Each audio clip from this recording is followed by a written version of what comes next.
Hello दोस्तों, जय Shri Mahakal. Welcome to my channel Nifty किन। दोस्तों अपन निफ्टी और बैंक निफ्टी की एनालिसिस करेंगे। देखिए फ्रेंड्स, अभी अगर अपन मार्केट को देखें तो क्या क्या हो रहा था। मार्केट ने पहले तो ऑल टाइम हाई लगाया, बहुत ऊपर चली गई, वहां से फिर मार्केट ने क्या करा है, गिरना स्टार्ट किया है ना।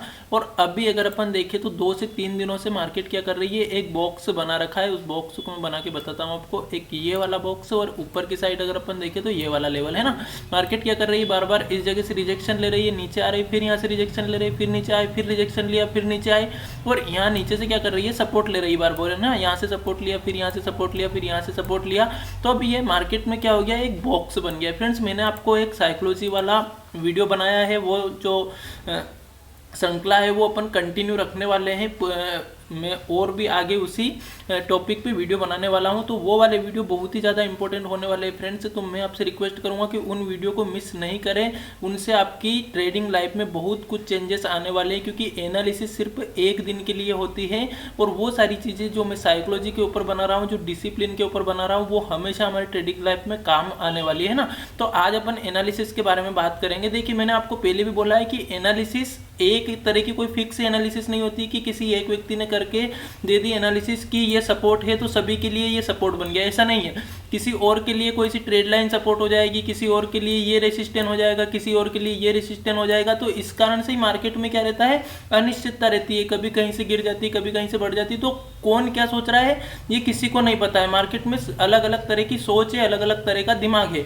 लेकिन अपने को किसके साथ रहना है, जो बिग प्लेयर्स है, जो मार्केट है, मार्केट जो सोच रही है उसके साथ अपने को चलना है। मतलब कि कभी कभी क्या होगा कि अपन प्रेडिक्शन करेंगे कि मार्केट ऐसा सोच रही है। मतलब एनालिसिस का मतलब क्या होता है, एनालिसिस अपन कर रहे हैं, इसका मतलब क्या है, अपन ये अनुमान लगा रहे हैं, ये प्रेडिक्ट कर रहे हैं कि जो बिग प्लेयर्स हैं उन्होंने यहाँ से कहीं ना कहीं से सेलिंग मारी है, यहाँ से बड़ी क्वांटिटी में सेलिंग की है, इस कारण से ये एक रेसिस्टेंट बन गया है ना। सिंपल सा फंडा है, सपोर्ट रेसिस्टेंट कुछ नहीं। सिंपल ये बात है कि जो बड़े प्लेयर्स है, जिन्हें हम मार्केट कहते हैं ना, बिग प्लेयर्स मतलब मार्केट, वही मार्केट को चला रहे हैं। वो बड़ी मात्रा में कुछ सेलिंग करते हैं, मार्केट में गिरावट आ जाती है। वो बड़ी मात्रा में कुछ खरीदारी करते हैं, मार्केट में बाइंग आ जाती है। इस तरह से मार्केट चलती है ना।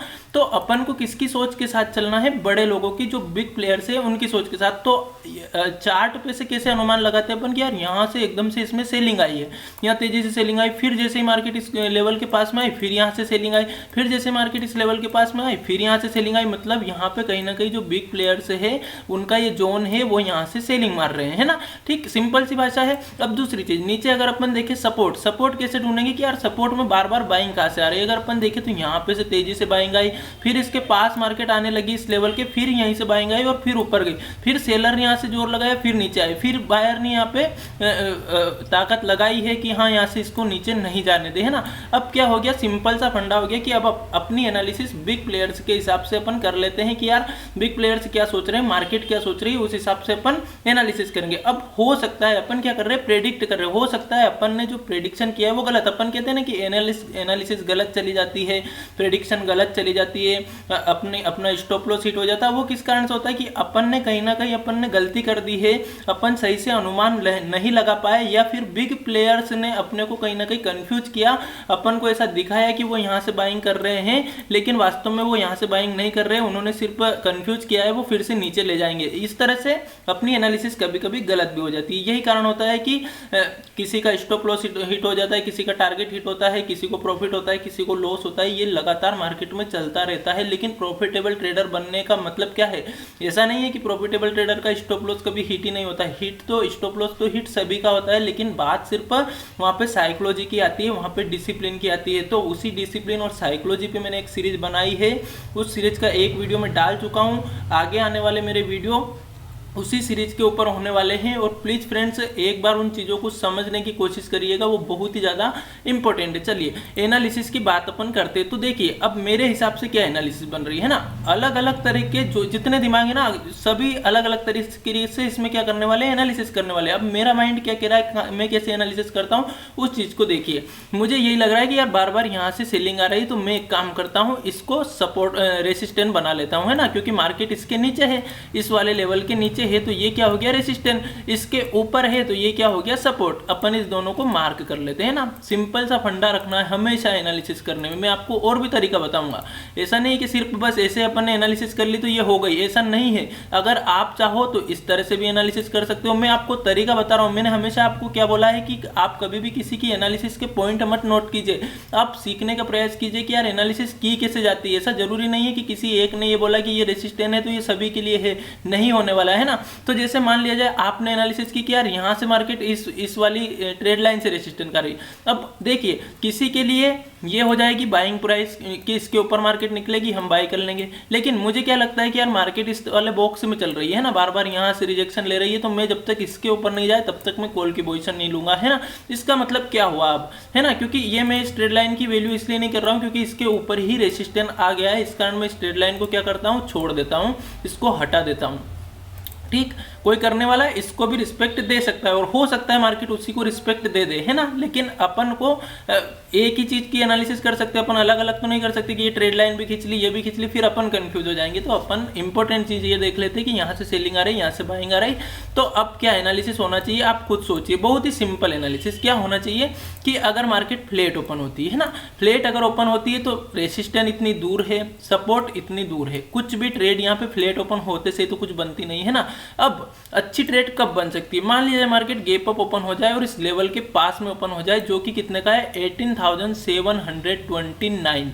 इस वाले लेवल के पास में मान लिया जाए मार्केट यहाँ पे ओपन होती है 18,720 पे हो गई या 15 के पास में हो गई, 715 के पास में, तो कितनी आसान ट्रेड बन जाएगी कि यार एसएल बहुत छोटा बन रहा है। ये ट्रेड लाइन, ये वाली जो लाइन है रेसिस्टेंट लाइन, ये अपना रेसिस्टेंट है। तो अपन 15 पॉइंट का, 10 पॉइंट का, 9 पॉइंट का अगर एसएल बन रहा है तो अपन आसानी से इस एसएल को बियर कर सकते हैं अगर एसएल भी हिट हो गया। लेकिन अगर एसएल हिट नहीं होता है तो अपना टारगेट क्या हो जाएगा फिर, ये वाली नीचे वाली लाइन। मतलब क्या है मेरा कहने का कि अगर मार्केट गैप अप ओपन हो जाती है, इस पॉइंट के पास कहीं पे ओपन हो जाती है 18,729 के पास अगर ओपन होती है, हम यहाँ पे पुट की पोजीशन लेंगे। अपना एसएल 18,729 का रेसिस्टेंस है तो इसके ऊपर अपन ज्यादा से ज्यादा 10 पॉइंट और वेट कर लेंगे, यानी कि 18,740 का अपना एसएल रहेगा। अगर अपना एसएल हिट नहीं होता है तो जो अपना टारगेट रहेगा वो बड़ा टारगेट के लिए अपन कल वेट करने वाले हैं 18,583 तक अपन वेट करेंगे, है ना। यानी कि मिनिमम अपने को 150 पॉइंट या 120 पॉइंट तो लेने ही है 15-20 पॉइंट के एसएल में। ठीक, तो इसका रिस्क रिवार्ड भी बहुत अच्छा बनता है अपना अगर अपन इतना बड़ा टारगेट रखेंगे तो। और एक चीज जरूर ध्यान रखें, या तो टारगेट या एसएल रखे, या तो एसएल हिट हो जाने दे या फिर टारगेट का वेट करें, है ना। बस हमेशा एक बार नहीं, एक बार कर लिया ऐसे टारगेट का वेट, उस दिन टारगेट हिट नहीं हुआ, एसएल हिट हो गया, दूसरे दिन अपन ने वेट ही नहीं किया टारगेट का और प्रॉफिट बुक कर लिया, पता चला टारगेट हिट हो गया। इस कारण अपने को वेट करना है। जितनी बार भी हम ट्रेड ले, एक चीज फिक्स कर ले कि या तो मेरा टारगेट इतना 100 पॉइंट 200 पॉइंट का टारगेट मिलेगा या मेरा 20 पॉइंट का एसएल हिट हो जाएगा। बस ये अपने को रूल रखना है। बाकी मैं ये डिसिप्लिन के अंतर्गत आते हैं, ये सारी चीजें मैं आपको नए वीडियो में बताने वाला हूँ। आगे जो मेरा सीरीज वाला वीडियो आने वाला है उसमें, है ना। तो यहाँ पे हो गई पुट गैप अप अगर मार्केट ओपन हो जाती है तो, और अगर फ्लैट भी ओपन होकर यहाँ तक आती है तब अपन इसके पास में पुट लेंगे, तब तक कोई ट्रेड नहीं लेंगे। अब मान लीजिए ऐसा लगा कि यहाँ से तेजी से फ्लैट ओपन होते से तेजी से बाइंग आ रही है, ग्रीन कैंडल बने जा रही है, तो फिर अपन यहाँ पे पुट नहीं ट्राई करेंगे। या तो यहाँ से रिजेक्शन ले, ये अगर रिजेक्शन नहीं ले रही, इसको ब्रेक कर रही है तो अपन क्या करेंगे 18,740 के ऊपर अपन क्या करेंगे सी की पोजिशन लेंगे। अपना एसएल रहेगा मात्र 20 पॉइंट का, अपना जो टारगेट रहेगा वो कहाँ तक कर सकता है तो 18,840 तक का 100 पॉइंट का अपन टारगेट रखेंगे ऊपर की साइड। ये हो गई अपनी कॉल की बात। अब बात करते हैं कि मान लीजिए मार्केट ऊपर जाती ही नहीं, इस पॉइंट को कोई पास में आती ही नहीं है, नीचे ही आती है डायरेक्ट, तो यहाँ तक तो अपन कोई ट्रेड नहीं ले सकते। लेकिन अगर इसके पास में ओपन हो जाती है और इसको ब्रेक कर जाती है, मतलब 18,583 के नीचे अगर मार्केट आ जाती है, अपन पुट की पोजीशन ले लेंगे 18,603-4 के आसपास का 20 पॉइंट का अपना एसएल रहेगा। अपना जो टारगेट रहेगा वो रहेगा 18,500 तक का पहला टारगेट, और 18,500 के भी नीचे अगर मार्केट चली जाती है तो 18,400 तक का अपन नीचे की साइड टारगेट रखेंगे। ठीक है, तो इस तरह से अपन निफ्टी में ट्रेड करना है। बहुत ही सिंपल स्ट्रेटेजी है। बहुत बड़ा गैप अप गैप डाउन होता है तो उस दिन कोई जरूरी नहीं है कि हम ट्रेड करें, उस दिन अवॉइड कर देना चाहिए। मार्केट कहीं भगने वाली है नहीं, अपन आसानी से जिस दिन अपने हिसाब से मार्केट खुलेगी, अपने सपोर्ट रेजिस्टेंस के पास में खुली, अपनी ट्रेड बन रही है, उस दिन अपन ट्रेड करें बस। इसलिए इस तरह से मतलब बिल्कुल फ्री माइंड रखिए आप अपना, है ना। अब अपन बैंक निफ्टी की बात कर लेते हैं।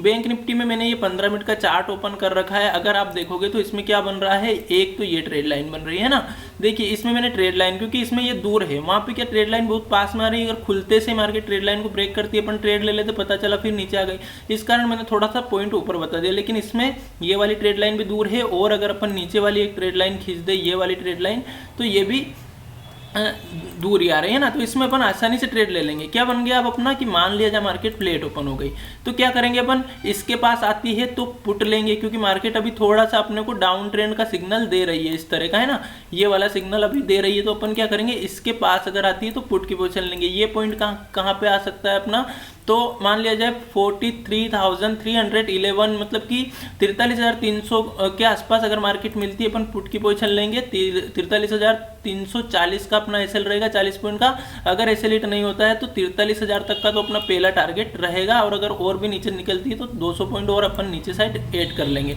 अब मान लिया जाए मार्केट इसको ब्रेक कर देती है, इस ट्रेड लाइन को, है ना, ऊपर की साइड चलती, फ्लैट ओपन होकर इसको ब्रेक करती है, तो अपन यहाँ पे फिर कॉल की पोजीशन लेंगे। इस ट्रेड लाइन को आप अपने सिस्टम में बना लीजिएगा। 15 मिनट के चार्ट पे बन रही है, बहुत इंपॉर्टेंट ट्रेड लाइन बनने वाली है ये अपने लिए। अगर ये कल इसके अंदर अंदर ओपन होती है तो इसके ऊपर अगर मार्केट निकलती है 340 के ऊपर, तो अपन फिर कॉल की पोजीशन लेंगे। अपना जो टारगेट रहेगा वो कहां तक कर सकता है, 43,530 तक का अपना पहला टारगेट रहेगा, और दूसरा टारगेट 43,700 तक का अपन ऊपर की साइड टारगेट रखेंगे।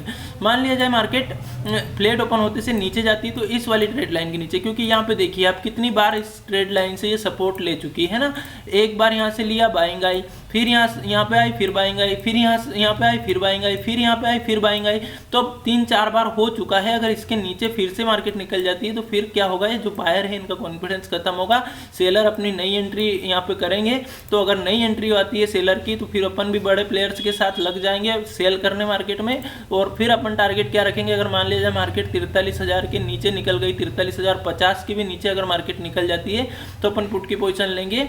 42,800 का अपना पहला टारगेट रहेगा, और 42,670 के आसपास का अपना दूसरा टारगेट नीचे की साइड रखेंगे। ये बैंक निफ्टी की ट्रेड हो गई। बहुत बड़ा gap up, gap down open होती है, छोड़ दीजिए मार्केट को अगर समझ में नहीं आती है तो। और अगर आपको प्राइस एक्शन अच्छे से समझ में आता है तो आप प्राइस एक्शन पे 1 या 2 ट्रेड ज़्यादा से ज़्यादा ट्राई कर सकते हैं। अपने लॉस की लिमिट को कभी भी क्रॉस नहीं होने दे, बस इसी तरह से डिसिप्लिन को बनाए रखिए, धीरे धीरे प्रॉफिटेबल ट्रेडर बनोगे। और अगर अपन ने डिसिप्लिन को फॉलो नहीं किया तो अपन चाहे कितना ही टेक्निकल सीख ले, समझ ले, लेकिन अपन फिर इस तरह से प्रॉफिट नहीं कर पाएंगे अगर अपन ने डिसिप्लिन को मेंटेन नहीं किया तो फ्रेंड्स आज के लिए बस इतना ही। Thank you so much. मिलते हैं कल के वीडियो में, या फिर जो भी मैं नई सीरीज का वीडियो लाने वाला हूँ उसमें मिलेंगे अपन।